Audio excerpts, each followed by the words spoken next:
It's time to replace the screen on an iPhone 7 Plus. This is actually my personal phone, the only phone I have ever broken on accident. Everything still works great, it's just the screen that shattered to bits. I went to hug a friend and her purse knocked it out of my hand and it was Merry Christmas to the ground. The broken LCD perfectly blocks out the battery life indicator, the time of day, and the name of the person I am texting. So it's definitely time to fix this thing.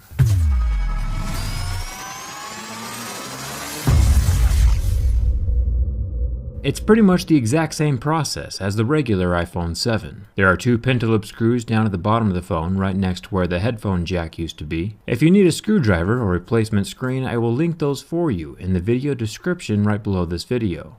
Now, heat is not 100% mandatory for this repair, but it does help soften the thin band of adhesive that surrounds the screen on all sides. This is a type of waterproofing adhesive, so after completing this repair, your phone will not be water resistant anymore. But if your screen is cracked, it's already not water resistant, so you're not losing too much. I'm taking one of my thin metal pry tools and going between the metal frame of the phone and the plastic edge of the screen and cutting through the adhesive. This makes lifting off the screen a lot easier. Don't slide in very deep though, because there are fragile ribbon cables along that right side of the screen that are very important.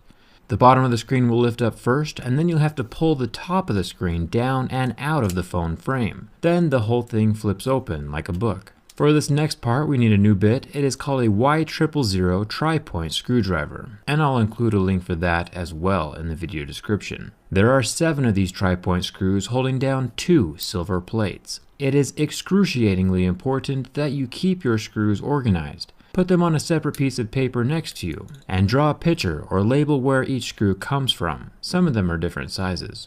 I'll use a plastic pry tool to unsnap the battery connection so that there is no power to the rest of the device, and then I'll start unclipping the little ribbon cables. These are just like little mega blocks.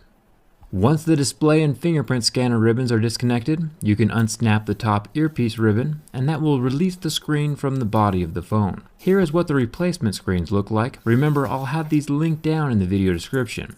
It is super important to be gentle to the ribbon cables. If they get bent or kinked too far in any direction, your new screen will not work after the installation is complete. We do have to transfer over some of the components to the new screen, like the earpiece and the home button.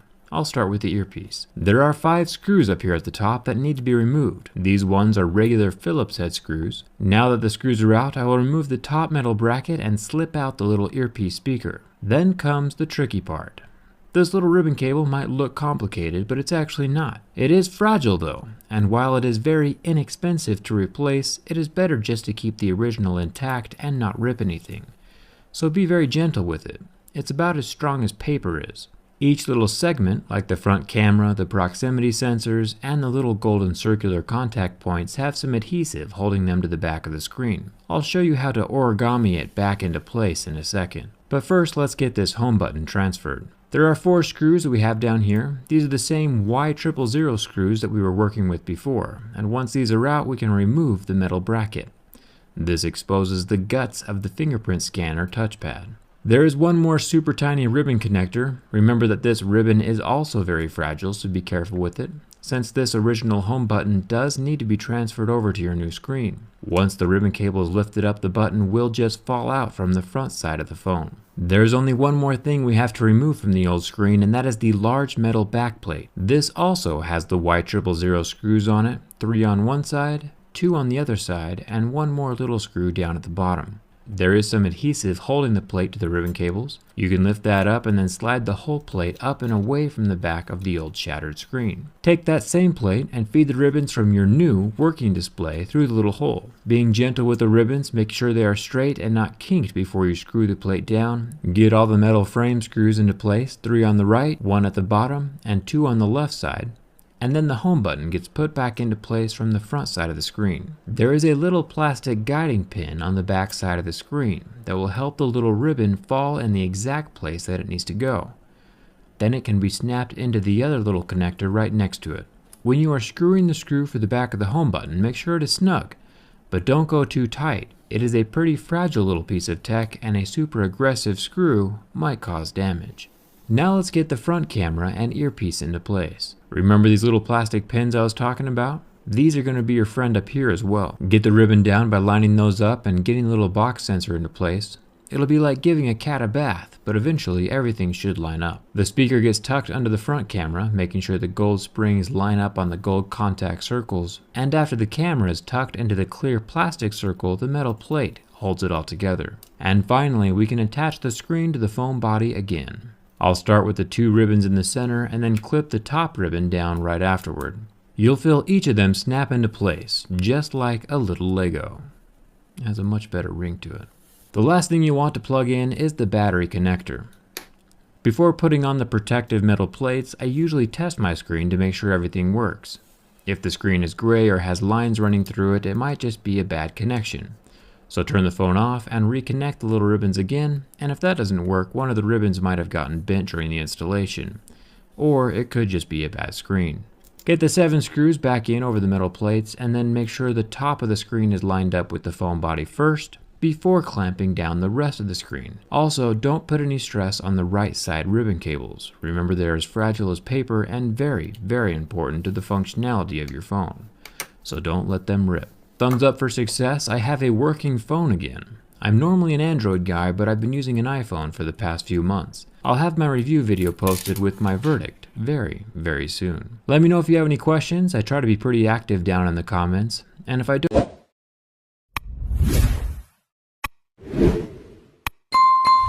in this video, I'm going to show you how to replace the screen on the iPhone 6s. I will also have repair videos on how to change the charging port, the battery, and the rear camera, and you can find those in the video description.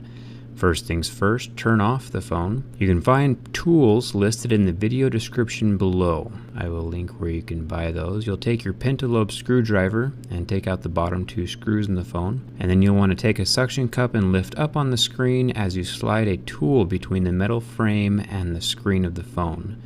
There is a thin layer of adhesive all the way around the bottom of this phone, as well as around the side. So I found it was easier to take my little plastic pry tool and separate that adhesive before really prying up on the screen. Make sure you only pry up on the metal frame of the screen and the metal frame of the phone. If you lift up on the LCD of the screen, you'll end up breaking something. There's a little metal plate here held down by 4 screws.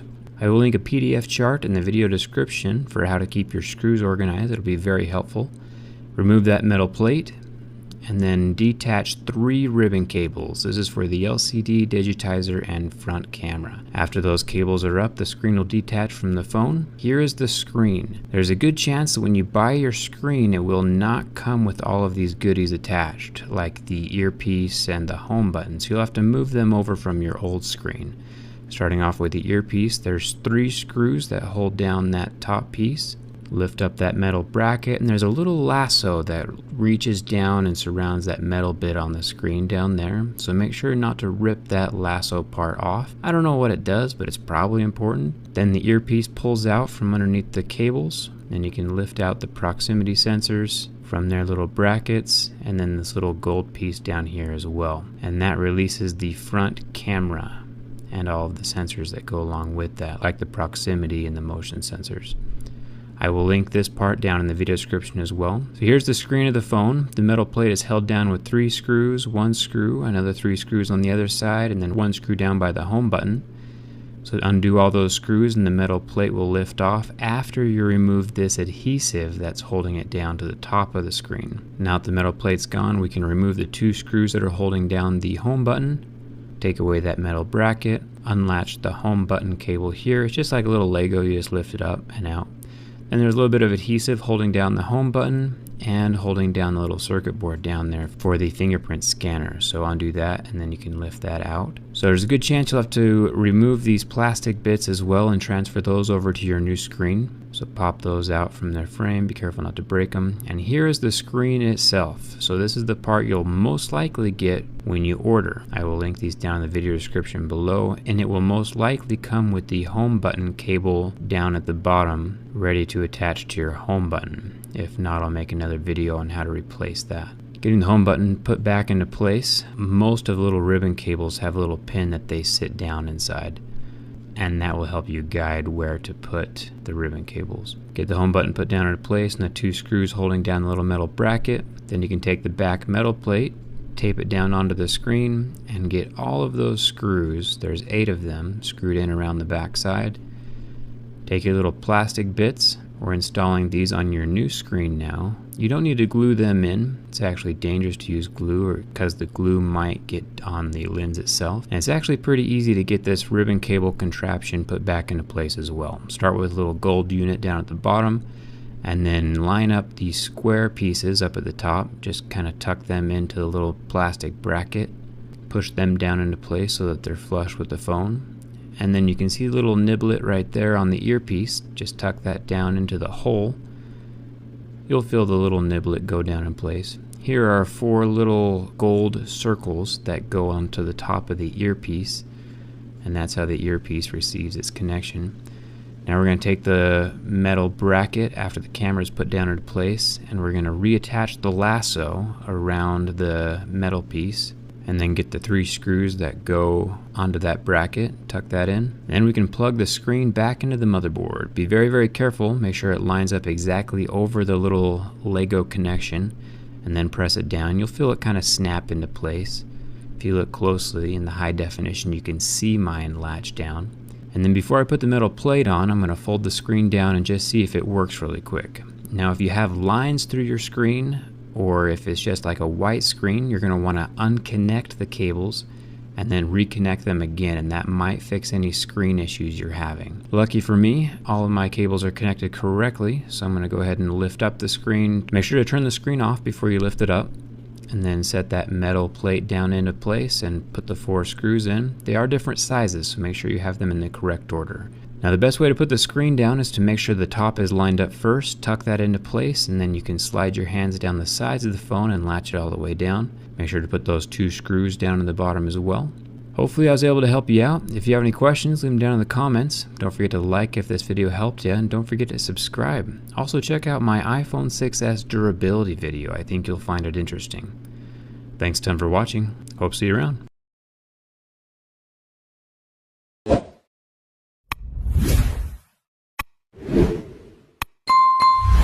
I had a few people ask where the iPhone SE's home button falls on Mohs scale of hardness. To let you know, it does scratch at a level 8. If you're confused as to what I'm talking about, go ahead and hit that link in the upper right corner. Today we're going to replace the screen on the iPhone SE. It is the exact same process as the iPhone 5S. There's 2 pentalobe screws down at the bottom. Remove those, and then using a suction cup and a very thin pry tool, pry up on the edge of the screen and the edge of the phone. Make sure not to put any pressure on the glass. Only crack it open a tiny bit, and I'll show you why. First thing, there's a little groove here on the frame for your pry tool, makes it a little bit easier. And then there's a little silly ribbon cable attached to the home button that plugs into the board down by the charging port. I'll show you how to deal with that. There's a little metal flap down here at the bottom that you lift up. If you lose this little metal flap, I will link replacement parts down in the video description. Same thing with the tools that you'll need. Then you can unsnap that little ribbon from the main board. There are 6 screws that you're going to remove from the phone, 2 down here by the battery. We're going to disconnect that before we remove the screen, just so there's no power going through it. Then we're going to remove the top metal plate, and then there's 3 ribbon cables that we're going to unsnap from the main board. These are very similar to the Legos. We're just going to pop those off with a plastic pry tool. This top ribbon cable is for the camera, so you don't need to worry about that. There's 2 screws that hold down the earpiece. There's a little side latch that also holds it in place. Set those off to the side, and make sure to keep your screws organized. They are different sizes and you don't want to put them in the wrong spot. Down here by the home button there is a little metal doohickey. Make sure you don't lose that. There's 2 more screws by the metal plate. Pull that away and set that next to the screws. I usually press the home button out through the back side, making sure not to tear any of the ribbon cables. It is very fragile, so be careful. Separate the glue from the back frame instead of just pulling up on the wire itself. There's 2 screws here at the side, 1 at the top, and then another 2 screws on the other side of the screen that's going to remove the back metal plate. And then there's the front camera and sensors. I'm going to leave those taped to the back metal plate because I'm going to transfer this over to my new replacement screen. But if you need to pull it off, just be very careful. If the copper sticker rips, you can just stick it back together, copper touching copper, and everything will be fine. So this is the screen component. We have the LCD and we have the glass and we have the frame. It's all sold as one unit, and this is the easiest way to replace the screen on your iPhone. Now if you want to attempt a glass only repair, I strongly suggest you do not, but it is possible. Go ahead and click the link in the upper corner to see how that is done. Let's reassemble the screen. We're going to put the back metal plate into place. Set the front sensors and camera into place. Then you can see these little springs that just touch the contact points on the earpiece. We're going to rest those on top of each other and then set the bracket over the earpiece and screw it into place with those 2 screws. It should fit easily. There should be nothing sticking up. One more screw at the top of the top plate, and then we're going to put the home button back in. Has the back metal bracket, set that into place. Then this tiny screw screws into the back plate. Make sure the little doohickey is facing up. You don't want that pinched down underneath the little ribbon cable. Get the back plate screwed in with the 2 screws on either side. And then we're going to plug in the screen. There's the 3 ribbon cables. Once those 3 ribbon cables are in, we're going to plug in the battery. And before putting the metal plates on, we're going to test and see if the screen works. It should function as normal right now. If there are lines or if your screen is gray, there's a good chance that the ribbon cables do not have a good connection with the main board. So disconnect the battery, pop off those cables, reseat them, and try again. If it's still not working, there's a chance you got a bad replacement screen. Mine is working fine, so I'm going to go ahead and set those metal plates back into place and screw them in. Now I'm going to reseat the top of the phone into the frame, and this will keep it stable while we're working on the silly little ribbon cable down here at the bottom. You're going to hate this thing. What I show here in just a few seconds is actually much more difficult in real life. I'm going to seat the ribbon cable right above its connector on the charging port and snap it down just like a little Lego. And then this is a bad angle, but you can see the little metal part. I put the top end first towards the top of the phone and then snap in the bottom part after I line it up with the edge of the groove. Remember, if you lose these, I will put replacement parts, screens, and itty bitty metal bits down in the video description. Make sure the top of the screen is seated, and then you can press each side down into the frame body. Turn it on and everything works. Now I have heard that the iPhone 5S screens are entirely compatible with the iPhone SE. It's pretty much the same phone, just with a faster processor and better camera. If you have any questions, leave them down in the comments. Get those bottom 2